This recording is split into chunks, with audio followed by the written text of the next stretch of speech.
Bismillahirrahmanirrahim. Myself, Engineer Muhammad Rashid, Department of Civil Technology, Government College of Technology, Multan. Our subject is Civil Engineering Drawing and AutoCAD. Our topic is roof. First of all, define करेंगे roof को. It is a structure forming the uppermost covering of a building is called roof. ऐसा structure जो किसी इमारत को ऊपर से ढांपे छत कहलाता है. रूफ का जो बेसिक इंट्रोडक्शन है या पर्पस है उसको ब्रीफली बताऊंगा, देन हम आगे मूव करेंगे. तो छत का जो प्राइमरी पर्पस होता है वो मौसम के बुरे असरात से बचाना होता है, जैसे कि गर्मी, सर्दी, आंधी, बारिश वगैरह. इसके अलावा सेफ्टी प्रोवाइड करना होता है और प्राइवेसी प्रोवाइड करना होता है. क्लासिफिकेशन ऑफ रूफ्स, छतों की दर्जाबंदी. बेसिकली छतों को 4 हिस्सों में डिवाइड किया गया है या इसकी जो दर्जाबंदी की गई है इसकी बेसिक 4 टाइप्स हैं. नंबर 1 फ्लैट रूफ्स यानी चिपटी छतें. नंबर 2 स्लोपिंग और पिचड रूफ, इसको हम ढलवानी छतें कहते हैं. और नंबर 3 शेल रूफ्स, शेल किस्म की छतें. नंबर 4 डॉम यानी गुंबदनुमा छतें. तो वन बाय वन करके इनका मैं आपको एक्सप्लेन करता जाता हूँ. तो ये फ्लैट रूफ्स जो हैं ये मोस्टली हमारे जो मैदानी इलाके हैं वहाँ पे यूज़ होती हैं. ये फ्लैट रूफ है आपकी. देन ये स्लोपिंग रूफ है. ये sloping roofs mostly hilly areas में यूज़ होती है. और number 3 shell roofs. Shell roof mostly industrial areas में इस्तेमाल होती हैं.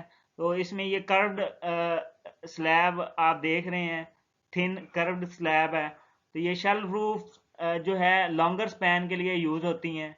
और देन डॉम्स, गुंबदनुमा छतें.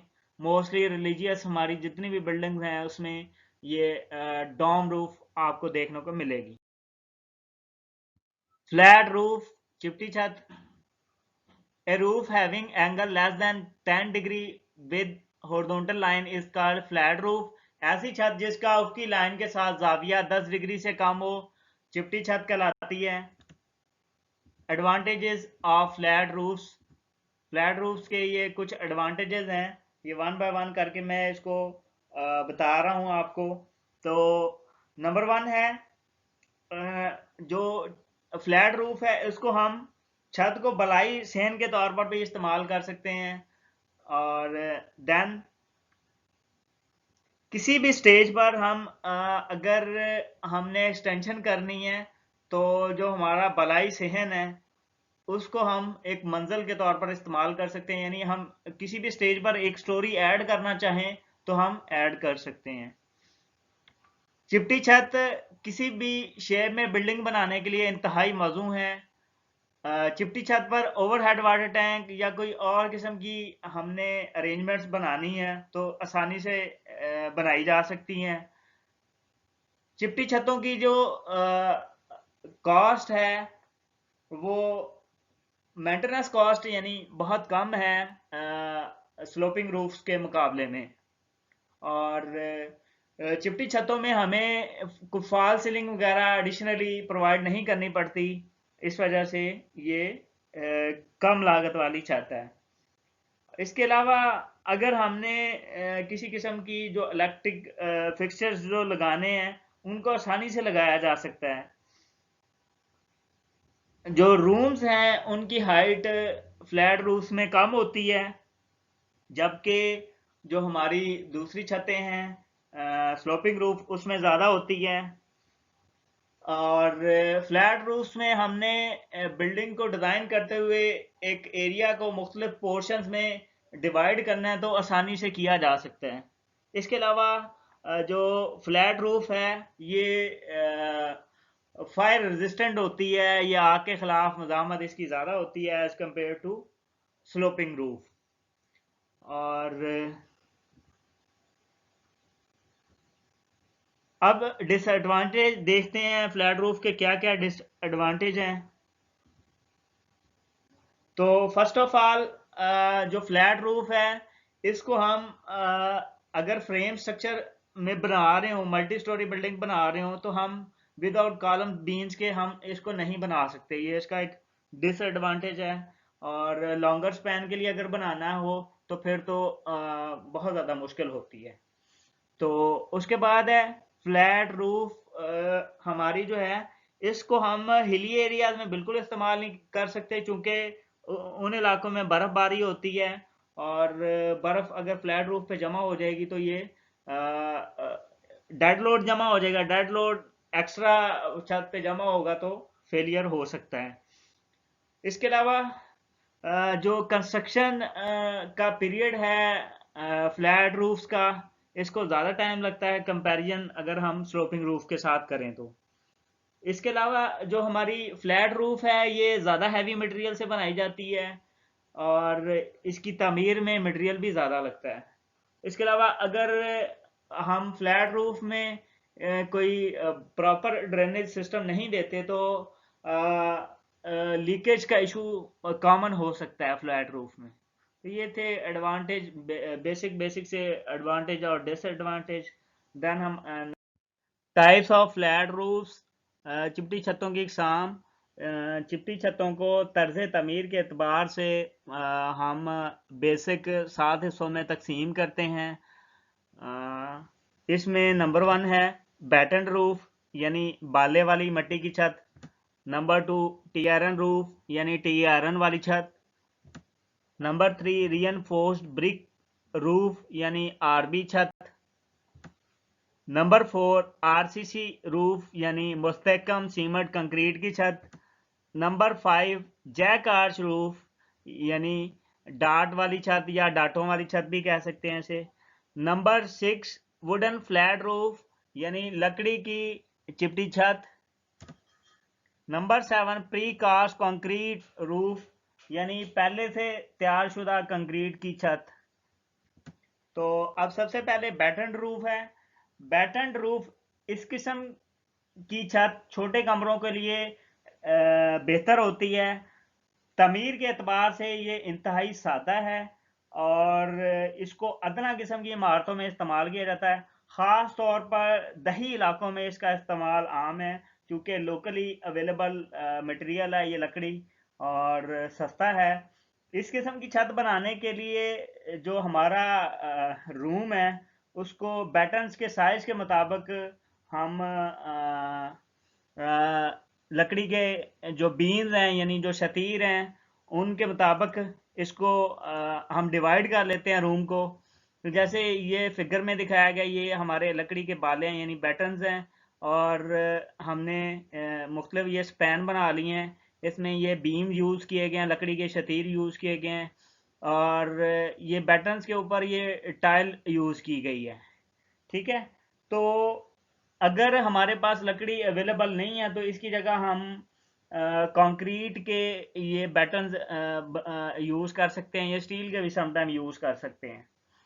तो टाइलों की तरतीब और ये टाइलों के साइज और ये बैटन्स के जो लेंथ के एतबार से इसकी दो इकसाम है। एक जो पहली किस्म है वो है first class batten mud roof.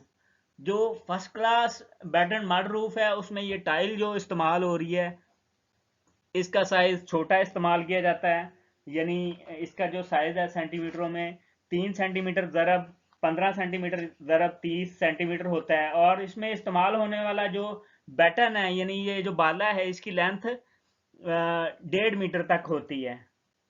और रूफ टॉप पर, यानी छत के ऊपर जो है मट्टी डालकर, पॉलीथीन शीट डालकर इसके ऊपर हम सीमेंट के मसाले से टाइल लगा देते हैं, यानी रूफ टॉप को हम पुख्ता बना देते हैं दर्जा अव्वल में।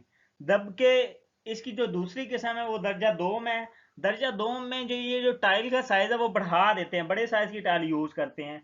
उसमें 5 सेंटीमीटर ज़रब 15 सेंटीमीटर ज़रब 30 सेंटीमीटर की ये टाइल यूज करते हैं हम। और जो बटन इस्तेमाल करते हैं वो 1.5 मीटर से जो है 2 मीटर तक उसका साइज हम इस्तेमाल करते हैं। और इसके ऊपर पॉलीथीन शीट यानी शापर डाल के मट्टी डाल देते हैं, और बारिश के पानी के निकास के लिए मुनासिब ढलवान दे देते हैं, और जो दर्जा 2 में उसमें छत को ऊपर से कच्चा रहने देते हैं। इसके ऊपर हम वो मट्टी के गारे से जो है यानी मड प्लास्टर कर देते हैं। इस किस्म की जो छत है ये इंतहाई गैर अहम जगहों पे इस्तेमाल की जाती है। उसके बाद है T iron roof. T iron roof ये दरमियानी किस्म की छत है। ये बाकी छतों की निस्बत इस छतों की जो खूबियां हैं वो ये हैं कि इसको तमीर करना इंतहाई आसान है, यानी एक तो कम वक्त में इसकी कंस्ट्रक्शन की जा सकती है। और इसका एक और बेनिफिट है कि अगर हमने अपने रूम में मॉडिफिकेशन करनी है, तो अगर बिल्डिंग में मॉडिफिकेशन करनी है तो इस छत को हम उतार कर किसी और जगह भी इस्तेमाल कर सकते हैं। इस किस्म की छत की तमीर करने के लिए लोहे के टी आयरन यानी ये टी सेक्शन इस्तेमाल किए जाते हैं, और आई सेक्शन यानी ये गर्डर इस्तेमाल किए जाते हैं। और टी सेक्शन जो इस्तेमाल किए जाते हैं इनके दरमियान में ये टाइल इस्तेमाल की जाती है। और टाइलों के मुख्तलिफ साइज होते हैं। हम अपनी बिल्डिंग की अहमियत के लिहाज से टाइलों का साइज यूज़ कर सकते हैं, और ये टी आयरन के जो स्पैन है और गर्डर्स के जो साइजेस हैं और टी आयरन के जो साइजेस हैं अपनी ज़रूरत के एतबार से ये हम यूज़ कर लेते हैं। तो इसके अलावा रूफ टॉप पे हम मट्टी डाल के लेवल कर लेते हैं और मुनासिब ढलवान दे देते हैं, और सीमेंट के मसाले से टाइल लगा देते हैं, यानी टीआरएन वाली छत के ऊपर हम पुख्ता फर्श बना देते हैं। अगर हमने अहमियत के मुताबिक, इस्तेमाल के मुताबिक इसको ऊपर से कच्चा रखना हो तो भी रख सकते हैं। देन है हमारी आरबी रूफ, यानी ये थर्ड टाइप है आरबी रूफ। आरबी रूफ जो है इंतहाई इकोनॉमिकल छत है। इसकी कंस्ट्रक्शन के लिए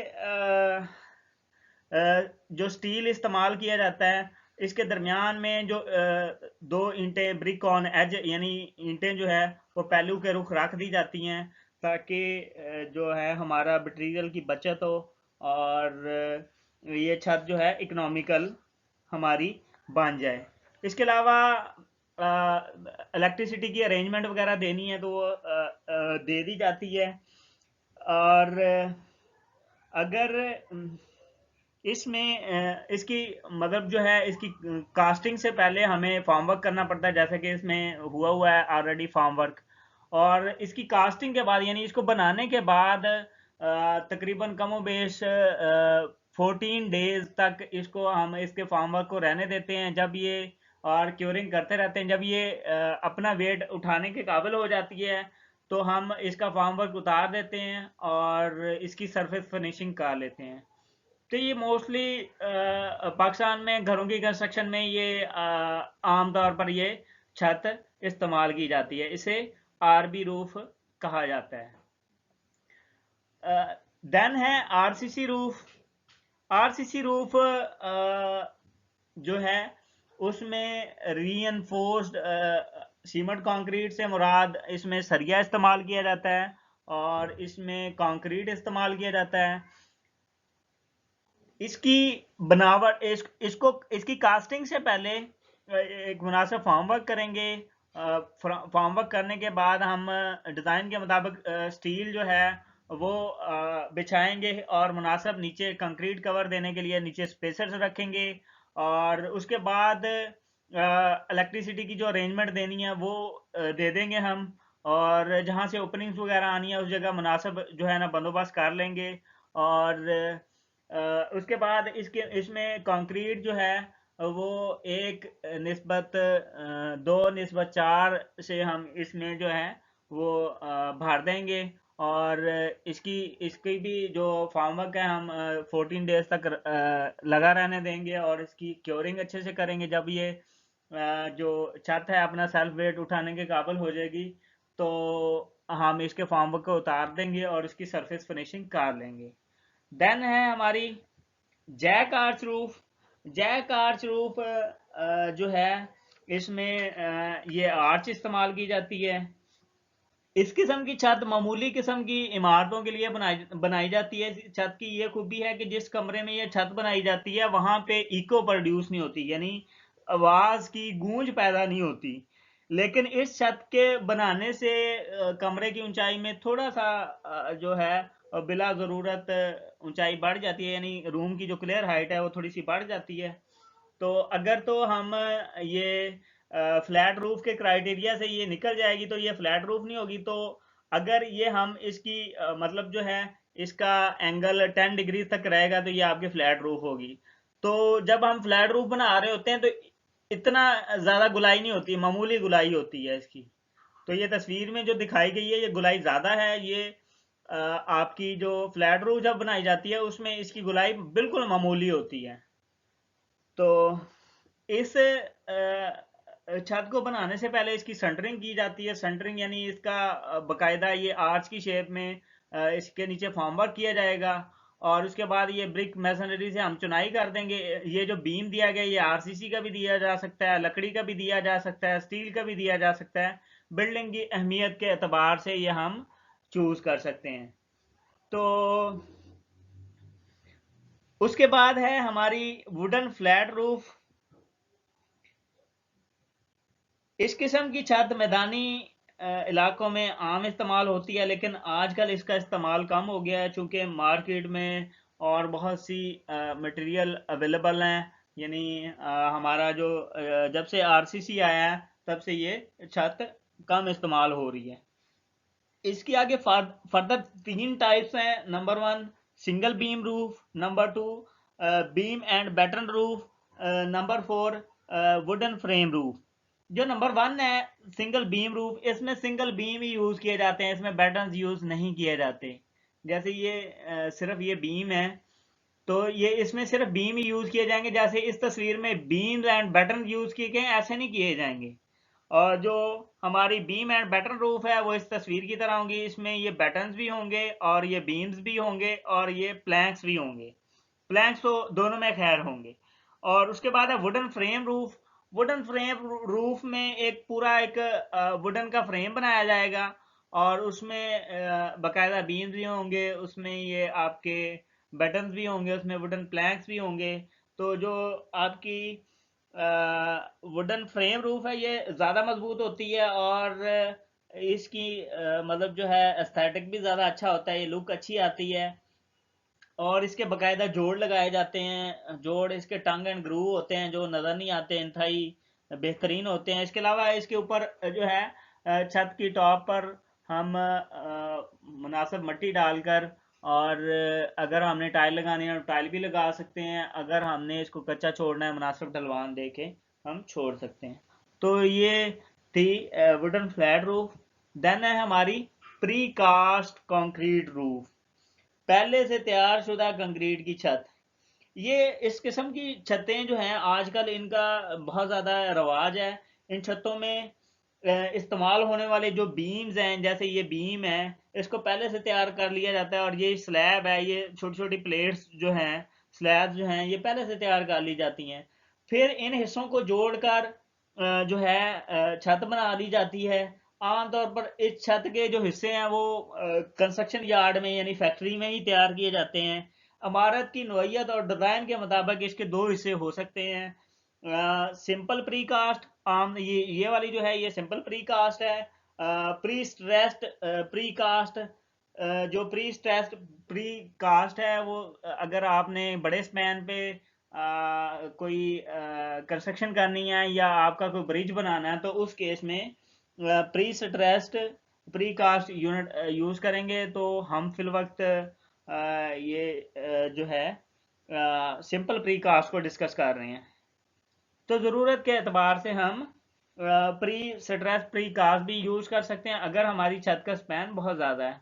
तो इसके ऊपर भी हम पॉलीथीन शीट डाल के इसके पहले जॉइंट्स को फिल करेंगे अच्छे से और उसके बाद पॉलीथीन शीट डाल के मुनासिब मिट्टी डालेंगे और बारिश का जो पानी निकलने के लिए रूफ टॉप पे स्लोप बना देंगे। अगर हम टाइल लगाना चाहें तो लगा सकते हैं, अगर नहीं लगाना चाहें तो नहीं लगा सकते।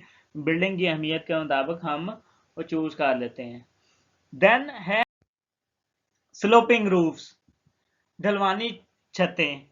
ए roof having angle with horizontal line more than 10 degree is called sloping roof.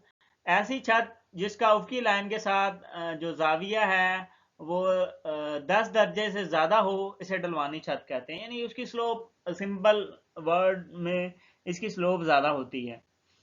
तो टाइप्स ऑफ स्लोपिंग रूफ्स, ढलवानी छतों की इकसाम।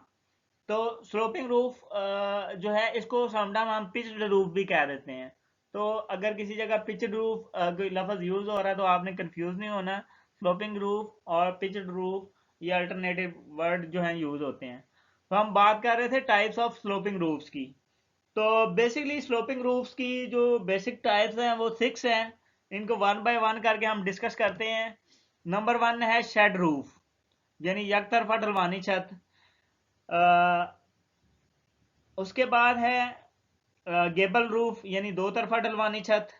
और नंबर 3 है हिप्ड रूफ, यानी 4 तरफा ढलवानी छत। नंबर 4 है गैम्ब्रेल रूफ, यानी गैम्ब्रेल छत। नंबर 5 है मैन सर्ड रूफ, यानी मैन सर्द छत। और नंबर 6 है नॉर्थ लाइट रूफ, यानी शमाल रोशनी वाली छत या शमाली रोशनी वाली छत। तो वन बाय वन करके इनको एक्सप्लेन कर देता हूँ विद फोटोग्राफ। तो ये नंबर 1 है हमारी शेड रूफ, एक तरफा ढलवानी छत। इसमें ये सबसे सादा किस्म की ढलवानी छत है, वेरी सिंपल। इस छत को हम लीन टू भी छत कहते हैं, यानी लीन टू छत भी कहते हैं। ये हमारा एक प्रैक्टिकल भी है। लीन टू छत का उसका हमने क्रॉस सेक्शन बनाना है। तो ये नेक्स्ट इंशाल्लाह हम ये प्रैक्टिकल भी मैं आपको इंशाल्लाह उसकी रिकॉर्डिंग करके सेंड कर दूंगा। तो ये इंशाल्लाह प्रैक्टिकल भी हम परफॉर्म करेंगे। तो इसमें सिर्फ एक तरफ को ढलवान दी जाती है, जैसे ये फोटोग्राफ में दिखाया गया है। ये छोटे साइज के कमरों या बरामदों के लिए यूज की जाती है, या कोई आपका कोई स्टैंड है, पार्किंग स्टैंड है, जैसे बाइक का पार्किंग स्टैंड है, या कोई और आपका छोटा गैराज है। तो छोटी जो स्लोप्स, छोटे साइज के कमरों या बरामदों के लिए हम इस शेड रूफ को यूज करते हैं। देन है हमारी गेबल रूफ, दो तरफा ढलवानी छत, यानी हमारी छत के दरमियान से दोनों तरफ ढलवान वाली छत को दो तरफा ढलवानी छत कहा जाता है। तो ये आप देख रहे हैं फोटोग्राफ में भी, तो इसकी दोनों तरफ ढलवान है, इस वजह से इसको हम दो तरफा ढलवानी छत यानी गेबल रूफ कहा जाता है। देन है हमारी हिप्ड रूफ, यानी चार तरफा ढलवानी छत। ऐसी छत में चारों तरफ ढलवान दी जाती है। देख रहे हैं ये एक ढलवान है, ये आपकी दूसरी है, ये तीसरी है और ये चौथी ढलवान है। ये छत ज्यादातर जो है वो हिली एरियाज में दी जाती है, ताकि जो बर्फबारी चूंकि जो होती है वो बर्फ जो है वो स्लाइड करके नीचे चली जाए। देन है हमारी गैम्ब्रेल छत। गैम्ब्रेल छत की क्वालिटी ये होती है कि इस छत की ढलवान दो तरफा होती है, यानी आप देख रहे हैं दो तरफा, ये चार तरफा नहीं होगी ढलवान इसकी, ये आपकी दो तरफा, ये इस डायरेक्शन में है, एक इस डायरेक्शन में है। लेकिन हर ढलवान को दो हिस्सों में तकसीम कर दिया जाता है। ये आप देख रहे हैं कि एक साइड की जो ढलवान है इसको दो हिस्सों में डिवाइड कर दिया, ये स्लोप और है, इसका एंगल और है, इसका और है। छत के मरकज के करीब ढलवान की शरह जो है वो कम होती है, जबकि दीवारों के करीब ढलवान की शरह जो है यानी एंगल वो ज्यादा होता है। ये छत रहायशी इमारतों के लिए इस्तेमाल की जाती है। तो आप देख रहे हैं कि इस जगह इसका जो एंगल अगर हम मेजर करें, इस जगह एंगल इसका ज्यादा स्टीप नहीं है, इस जगह ज्यादा स्टीप है, ज्यादा इसका बड़ा एंगल है। तो ये ज्यादातर ये वाली जो छत है, यानी ये जो गैम्ब्रेल रूफ है, ये ज्यादातर रहायशी इमारतों के लिए इस्तेमाल की जाती है। देन है हमारी मैनसर्ड रूफ। इस छत की ढलवान कमरे के चारों तरफ होती है, यानी आप देख रहे हैं इस तरफ भी है, इस तरफ भी है, और मतलब चारों साइडों पे है। और हर एक ढलवान को दो बराबर हिस्सों में तकसीम कर लिया जाता है। यानी हमारी जो पहले वाली छत थी उसमें दो तरफा थी, इसमें चारों तरफ ढलवान है और हर ढलवान को दो हिस्सों में तकसीम कर दिया है। तो इसको हम मैन सर छत कहते हैं। इस तरह कमरे के दरमियानी हिस्से में ढलवान की सतह दरमियानी हिस्से में ढलवान की सतह जो है वो कम होती है, जबकि दीवारों के करीब ढलवान की शरह ज्यादा होती है। ये ऊपर से इसकी ढलवान कम है, ये दीवारों के नजदीक इसकी ढलवान बहुत ज्यादा है। तो ये हमारी मेन साइड रूफ है। उसके बाद है नॉर्थ लाइट रूफ। शमाल की तरफ रोशनी इमारत में दाखिल करने के लिए ऐसी छत शमाल की तरफ जो है उसकी ढलवान बनाई जाती है, और शमाल की तरफ जो कि मसलसल नहीं होती बल्कि थोड़े थोड़े फासले पर अमूदी शीशे लगा दिए जाते हैं, जिसमें से रोशनी इमारत में दाखिल होती है। इस किस्म की छत को आरी के दंदानों वाली छत भी कहा जाता है। ऐसी छतें आमतौर पर फैक्ट्रियों की इमारतों में इस्तेमाल की जाती हैं। तो आप देख रहे हैं कि ये वाली जो ये आपकी नॉर्थ डायरेक्शन है, इस जगह पे ये वाली जो डायरेक्शन है, ये वाली जो साइड है, इस साइड पे जो है वक्फे वक्फे पर या कंटिन्यूसली जो है वो आपकी खिड़की लगी होगी, जिससे डायरेक्टली नॉर्थ लाइट जो है वो अंदर जाएगी। ये इस किस्म की जो छत है वो बड़े स्पैन के लिए इस्तेमाल की जाती है, अमूमन इंडस्ट्रियल एरियाज में इस्तेमाल होती है। नेक्स्ट है हमारा पार्ट्स ऑफ स्लोपिंग रूफ्स, ढलवानी छतों के हिस्से। इसको वन बाय वन करके पढ़ते हैं हम। नंबर वन है हमारा रिज। तो हम इस फोटोग्राफ की मदद से ये सारे हिस्से हम अभी वन बाय वन करके पढ़ेंगे। तो शुरू करते हैं रिज से। ढलवानी छतों की बुलंद तरीन लाइन जहां पर दो ढलवाने मिलती हैं उनको रिज कहा जाता है। ये आपकी रिज है, और ये एक ढलवान है, ये दूसरी तरफ दूसरी ढलवान है, जहां पर मिलती है इनका हाईएस्ट पॉइंट जो है रिज कहलाता है। इसी तरह ये एक ढलवान है, ये एक ढलवान है, तो इनका हाईएस्ट पॉइंट जो है ये रिज कहलाता है। ये आपका रिज है। और उसके बाद है जी वैली। दो ढलवानी सतहों के मिलने से बनने वाली लाइन को विली लाइन कहा जाता है, जबकि दो ढलवानों के मिलने से पैदा होने वाला जाविया, बैरूनी जाविया 180 दर्जे से कम हो। तो ये आपकी जो वैली है ये इधर दिखाई गई है। तो ये आपकी वैली है। ये आपकी ये एक ढलवान है और एक ये ढलवान है। इसके दरमियान में ये जो लाइन है जो मिला रही है इन दोनों ढलवानों को, ये इसे हम वैली लाइन कहते हैं। देन है ईव। ढलवानी छत के सबसे निचले किनारे को ईव कहा जाता है। इसका मकसद बारिश का जो पानी है वो ईव से होता हुआ नीचे गिर जाता है। तो ये आपका ईव है। ये पानी स्लोप से आएगा, इससे होता हुआ नीचे गिर जाएगा, डायरेक्टली ये दीवार को हिट नहीं करेगा। देन है राफ्टर। ढलवानी छत को ढांपने वाले मटेरियल को सहारा देने वाले मेंबर को राफ्टर कहा जाता है। तो ये आपके राफ्टर्स हैं। ये राफ्टर है और ये राफ्टर्स हैं। ये आपके राफ्टर्स हैं जो सहारा दे रहे हैं इसको। ये भी आपके राफ्टर्स हैं। इसको नेक्स्ट एक फोटोग्राफ आएगा उसमें मजीद एक्सप्लेन कर दूंगा आपको। तो ये आपका एक राफ्टर है और ये भी आपका राफ्टर है। प्रिंसिपल राफ्टर, बड़ा राफ्टर। तो ये आपका ये वाला जो है ये प्रिंसिपल राफ्टर है। इसको डिफाइन कर देता हूं मैं। प्रिंसिपल राफ्टर क्या होता है? ट्रस के बैरूनी तिरछे सहारों को हम प्रिंसिपल राफ्टर कहते हैं। ये आपका प्रिंसिपल राफ्टर है। देन है हमारा कॉमन राफ्टर। तो ये ऊपर वाला जो है ये आपका कॉमन राफ्टर है। ऐसे तिरछे मेंबर जिनके ऊपर छत का वजन आता हो, तो इन पर छत का वजन आता है, इस वजह से इनको हम कॉमन राफ्टर भी कह सकते हैं। देन है हमारा छोटा राफ्टर। ये राफ्टर छोटा राफ्टर यानी जैक राफ्टर। ये राफ्टर चार ढलवानों वाली छत में इस्तेमाल होता है, जो कि हिप राफ्टर को दीवार से मिलाता है। तो आपका ये जैक राफ्टर है, इसको मैं नेक्स्ट एक्सप्लेन कर देता हूँ किसी मुनासिब फोटोग्राफ में। उसके बाद है हिप राफ्टर। ये राफ्टर चार ढलवानों वाली छत में इस्तेमाल होता है, जो कि हिप लाइन के साथ लगा होता है। तो ये हिप लाइन है, इसके साथ जो राफ्टर लगा होगा चार ढलवानों वाली छत, ये एक दो ढलवानों वाली छत ये है। अगर इसके साथ और एक दो ढलवानों वाली छत हो तो दरमियान में ये जो इस्तेमाल होगा राफ्टर, ये आपका हिप राफ्टर होगा। Then hip.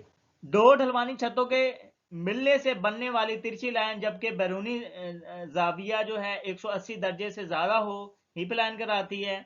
जबकि इस तरह से बनने वाली लाइन को हिप लाइन कहा जाता है। तो ये लाइन जो है ये हिप लाइन कहलाती है। इस पॉइंट को हम हिप कहते हैं। उसके बाद है पर्लिन। ये आपकी पर्लिन दिखाई गई है। इसको मैं डिफाइन कर देता हूँ। ढलवानी छतों में इस्तेमाल होने वाले उफकी मेंबर जो कि मुश्तरक राफ्टर यानी कॉमन राफ्टर को सहारा दें, ये आपके पर्लिन कहलाते हैं। देन है बैटन्स यानी बाले। तो बैटन्स को डिफाइन करते हैं जी। कॉमन राफ्टर के ऊपर ढांपने वाले मटेरियल को सहारा देने के लिए कीलों की मदद से लगाए गए उफकी मेंबर जो हैं वो पैटर्न्स कहलाते हैं। इनको बाले भी कहते हैं। देन है गेबल। ढलवानी छत के पहलू वाली अमूदी तरफ जो कि तकोनी शक्ल की होती है इसे गेबल कहा जाता है। ये जो है अमूदी तरफ जो तकोन शक्ल की होती है इसे हम गेबल कहते हैं। ये एरो से इसको बताया गया है। ये इसी तरह से ये अमूदी तरफ जो तकोन शक्ल की होती है इसे हम गेबल कहते हैं। ये गेबल्स को इधर मार्क किया हुआ है। और उसके बाद है जी ढलवान यानी पिच। उफकी सतह के साथ छत के झुकाव को ढलवान कहते हैं। तो ये आपकी ये उफकी सतह है, इसके साथ जो एंगल आपका बन रहा है ये इसको हम पिच या ढलवान कहेंगे। देन है क्लीट। ये आपके क्लीट दिखाए गए हैं। पर्लन या दीगर मेंबर्स को राफ्टर के साथ जोड़ने के लिए लकड़ी या एंगल के टुकड़े इस्तेमाल किए जाते हैं जिनको क्लीट कहा जाता है। तो ये क्लीट दिखाए गए हैं। इसके अलावा और भी इसके हिस्से हैं, लेकिन हम ये बेसिक हिस्से जो हमारे कोर्स में शामिल हैं उनको हमने स्टडी कर लिया। नेक्स्ट है जी truss. It is a structure that consist of members organized into connected triangle so that the overall frame behave a single object। मुख्तलिफ मेम्बरान से त्रिकोणों की शक्ल में बनाया गया मुनज़्ज़म फ्रेमवर्क जो वजन सहारने के लिए इस्तेमाल किया जाए ट्रस कहलाता है। ट्रस को अमूमन हम ब्रिजेस में और छतों में इस्तेमाल करते हैं। ट्रस जो है मोस्टली लोहे की होती है। इसके अलावा लकड़ी की भी पुराने ज़मानों में इस्तेमाल की जाती थी, लेकिन अब ज़्यादातर लोहे की ट्रस इस्तेमाल की जाती है। तो टाइप्स ऑफ ट्रस, मुख्तलिफ इकसाम की जो ट्रसेस हैं वो अशकाल के लिहाज से यानी हम जो उसकी शेप है उसके अकॉर्डिंग इनको कैटेगराइज कर रहे हैं। टाइप्स ऑफ ट्रसेस यानी ट्रसेस की इकसाम। Number 1 king post truss. ये आपकी किंग पोस्ट ट्रस है। इसमें इसकी क्वालिटी ये है कि इसमें एक ही आपका मोदी मेंबर यूज हो रहा है। बाकी फर्दर आगे हम इसको मजीद एक्सप्लेन कर दूंगा इंशाल्लाह मैं। नंबर 2 है क्वीन पोस्ट ट्रस। तो ये आपकी जी क्वीन पोस्ट ट्रस है। इसमें 2 मोदी मेंबर होते हैं, बाकी ये इसकी शेप आपके सामने है। नंबर 3 है इन्वर्टेड किंग पोस्ट ट्रस यानी उल्टी किंग पोस्ट ट्रस। तो जो हमारी पहली फोटोग्राफ थी उससे ये बिल्कुल इन्वर्टेड है, तो ये उल्टी किंग पोस्ट ट्रस होगी। बाकी चीजें इसकी सारी सेम है। नंबर 4 है इन्वर्टेड क्वीन पोस्ट ट्रस। तो ये है जी inverted king queen post truss. ये हमारी क्वीन पोस्ट ट्रस की बिल्कुल जो है इन्वर्ट शेप है। नंबर 5 है होव ट्रस। तो ये होव शेप है ट्रस की। नंबर 6 है प्रे ट्रफ। तो ये आपकी प्रे ट्रस है। नंबर 7 है वेरन ट्रस। ये जी वेरन ट्रस है, इसकी शेप दिखाई गई है। नंबर 8 है फिंग ट्रस। तो ये आपकी फिंग ट्रस है। तो नेक्स्ट है हमारा किंग पोस्ट ट्रस। ये जो ट्रस है ये लकड़ी की अमूमन बनाई जाती है, और बाज़ औक़ात हम अगर हमें स्ट्रेंथ ज़्यादा रिक्वायर्ड है, स्पैन हमारा ज़्यादा है, तो उस केस में हम इसमें कुछ मेंबर या हम वो स्टील के भी यूज़ कर सकते हैं। किंग पोस्ट ट्रस की जो क्वालिटी है कि इस ट्रस के सेंटर में एक मेंबर वर्टिकल यूज किया जाता है, यानी जो पोस्ट वर्टिकल यूज किया जाता है उसे हम किंग पोस्ट कहते हैं, और इसकी वजह से ही हम इसको किंग पोस्ट ट्रस कहते हैं। तो इस ट्रस का जो स्पैन इस्तेमाल किया जाता है, ये जो हमारा स्पैन है इसको हम 8 यानी 5 मीटर से 8 मीटर तक के स्पैन के लिए इजीली यूज कर सकते हैं। और इस ट्रस के जो है अमूदी सहारों को मिलाने के लिए एक उफ़ की बीम इस्तेमाल किया जाता है। तो ये मिलाने के लिए अमूदी सहारा है, इसको मिलाने के लिए उफ़ की बीम हम यूज़ कर रहे हैं। इसको हम टाई बीम कह सकते हैं। और इसके अलावा ट्रस के मुख्तलिफ मेम्बरान को हम जो जोड़ रहे हैं, ये जो मुख्तलिफ मेंबर हैं इनको जोड़ने के लिए जो इसमें जोड़ इस्तेमाल किया जाता है उसको मोर्टाइज एंड टेनन जोड़ कहा जाता है। तो इसमें जो स्पेसिफिकली ये जो जॉइंट्स हैं इनके दरमियान में जो जॉइंट इस्तेमाल किया जाता है, अगेन बता रहा हूँ, इसको मोर्टाइज एंड टेनन जॉइंट कहा जाता है। तो अगर ये जॉइंट हमें मजीद इसकी मजबूती रिक्वायर्ड है तो हम इसमें स्टील की स्टेप्स यूज कर लेंगे या स्टील के मेंबर्स यूज कर लेंगे। तो ये थी हमारी किंग पोस्ट ट्रस। देन हम queen post truss. Queen post truss को हम बड़े स्पैन के लिए यूज करते हैं। किंग पोस्ट ट्रस में जैसा कि हम उसको 5 मीटर से 8 मीटर तक के स्पैन के लिए यूज कर पा रहे थे, जबकि हम क्वीन पोस्ट ट्रस को हम 9 से 14 मीटर तक के स्पैन के लिए यूज कर सकते हैं। यानी लॉन्गर स्पैन के लिए हमने अगर कोई कंस्ट्रक्शन करनी है उसमें ये हम क्वीन पोस्ट ट्रस यूज करेंगे। बनावट के लिहाज से इसका जो प्रिंसिपल राफ्टर होता है और इसका जो ये टाई बीम होता है, ये अमूमन जो है किंग पोस्ट ट्रस की तरह ही होता है, जबकि इसमें अमूदी जो मेंबर हैं ये एक की बजाय दो इस्तेमाल किए जाते हैं, इस वजह से इसको क्वीन पोस्ट ट्रस हम कहते हैं। अब ये जो दो अमूदी मेंबर हैं इन दोनों को एक स्टेटिंग बीम से मिलाया जाता है। इसे हम खिंचाव वाला बीम या स्टेटिंग बीम कहते हैं। और इन इसके जो जॉइंट्स हैं इनको जो जो जॉइंट्स जितने भी हैं वो किंग पोस्ट ट्रस की तरह मोर्टाइज एंड टेनन जॉइंट इस्तेमाल होंगे।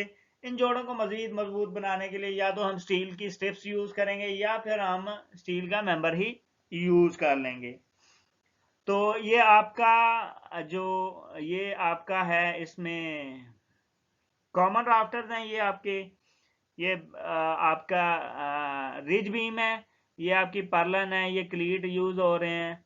और फर्दर ये स्टर्ट है, ये आपका टाई बीम ऑलरेडी बता, स्टोन प्लेट है ये, और इनफिल ब्रिक है ये आपकी। तो ये थी हमारी क्वीन पोस्ट ट्रस। नेक्स्ट है हमारी मैन साइड ट्रस। इस किस्म की ट्रस में जो है वो हमारी किंग पोस्ट और क्वीन पोस्ट की दोनों की क्वालिटीज होती हैं। यानी हमारा जो इसमें ये वाला जो अमूदी मेंबर है ये किंग पोस्ट की तरह इस्तेमाल हो रहा है, और ये वाले जो दो मेंबर हैं ये क्वीन पोस्ट की तरह इस्तेमाल हो रहे हैं। और ये हमारा जो जिस तरह क्वीन पोस्ट ट्रस में ये हमारा जो स्ट्रेटनिंग जो ये बीम था, इधर हमारा ये टाई बीम का काम दे रहा है। तो ये वाला जो एंगल होता है हमारा, ये ऊपर वाला हिस्सा जो है हमारा, यानी इसका एंगल 30 से 40 डिग्री तक होगा, ये वाला भी। और इसी तरह ये नीचे वाला जो हिस्सा है जो क्वीन पोस्ट की तरह बना हुआ है, इसका एंगल जो है हमारा 60 से 70 डिग्री तक होगा। इस किस्म की छत को बनाने के लिए अमूमन कॉस्ट जो है वो कम आती है। और इस ट्रस के जो मेंबरान हैं उनको जोड़ने के लिए mortise and tenon joint king post और क्वीन पोस्ट की तरह ही इस्तेमाल किया जाता है। इसके अलावा इन जॉइंट्स को मजीद मजबूत करने के लिए हम स्टील की स्ट्रिप्स यूज कर लेते हैं। तो ये था हमारा रूफ्स के बारे में लेक्चर। मिलते हैं नेक्स्ट लेक्चर में नई वीडियो के साथ, तब तक के लिए इजाज़त दीजिएगा। अल्लाह हाफिज़।